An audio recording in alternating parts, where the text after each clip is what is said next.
Back to our channel Shwetu's diary. तर तुम्हाला आज काहीतरी नवीन बघायला मिळेल. मे बी काही जण इथे येऊन गेली असतील. तर मी इथे आले आहे छत्रपती शिवाजी महाराज वस्तू संग्रहालय म्युझियम आहे ते बघायला आलो आहोत. माझ्याबरोबर स्वरा, सारांश, सागर आणि मी आम्ही चौघंजणं आलो आहोत. इथे तिकीट लहान मुलांची 35 रुपीज आहेत, बिलो 5 फ्री आहे, सारांश फ्री आहे, स्वराचं 35 आणि मोठ्यांचं 150 रुपये आहे. ओके, तर इथून आपण आता एंट्री करणार आहे. मेन ती एंट्री होती. तर आपण बघूयात आतमध्ये कसं काय. आणि मोबाईलवर फोटो काढायला अलाव आहे. तर कॅमेरा वगैरे असेल तर तुम्हाला त्याचे चार्जेस पे करायला लागते. तर मग आम्ही येताना ट्रेनने आलो, नंतर टॅक्सी केली. हे सगळे इन डिटेल तुम्हाला व्हिडिओच्या एंडला बघायला मिळेल. आणि चला तर मग आता आपण व्हिडिओला सुरुवात करूया. तर हा आहे त्याचा तिकडचा मेन एंट्रन्स आहे. इथून तुम्ही म्युझियमसाठी आत जाऊ शकता. लेफ्ट साईडला त्यांची तिकीट विंडो आहे. तिथे तुम्हाला बॅग वगैरे सगळं बाहेर ठेवायला लागेल. तिथे तुम्हाला सगळ्या त्याच्या डिटेल्स दिलेले आहेत. कशासाठी काय काय चार्जेस लागणार आहेत ते सगळे इन डिटेलमध्ये आहे. जर तुम्ही वेगळा कॅमेरा वगैरे आणला तर त्याचे वेगळे चार्जेस आहेत.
तर मग गाईस तुम्हाला आजचा व्हिडिओ कसा वाटला, कसा आहे तुम्हाला कमेंटमध्ये सांगाल. आवडला तर लाईक शेअर सबस्क्राईब करायला विसरू नका.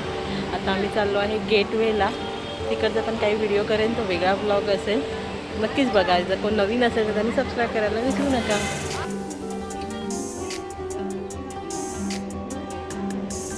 जसं मी तुम्हाला व्हिडिओच्या सुरुवातीला म्हणालेली की आम्ही कसे आलो ते तुम्हाला व्हिडिओच्या एंडला सांगणार आहे. तर आम्ही आलो होतो AC ट्रेनने. AC ट्रेनची तिकीट ही अराउंड 80 to 100 रुपीजपर्यंत आहेत. तर हे आम्ही जेव्हा व्हिजिट केलेलं ते होतं दिवाळीचं वॅकेशन होतं, त्यामुळे खूप गरम होत होता. सो AC ट्रेन आम्हाला खूप बेटर वाटली. CSTला उतरल्यानंतर तुम्हाला तिथे 160 नंबरची बस आहे, ती पण AC बस आहे. त्याच्याने पण तुम्ही म्युझियमच्या इथे जाऊ शकता. आम्ही इथून शेअर टॅक्सी करून गेलेलो. शेअर टॅक्सी अराउंड 30 रुपीज वगैरे आमचे चार्ज झाले होते.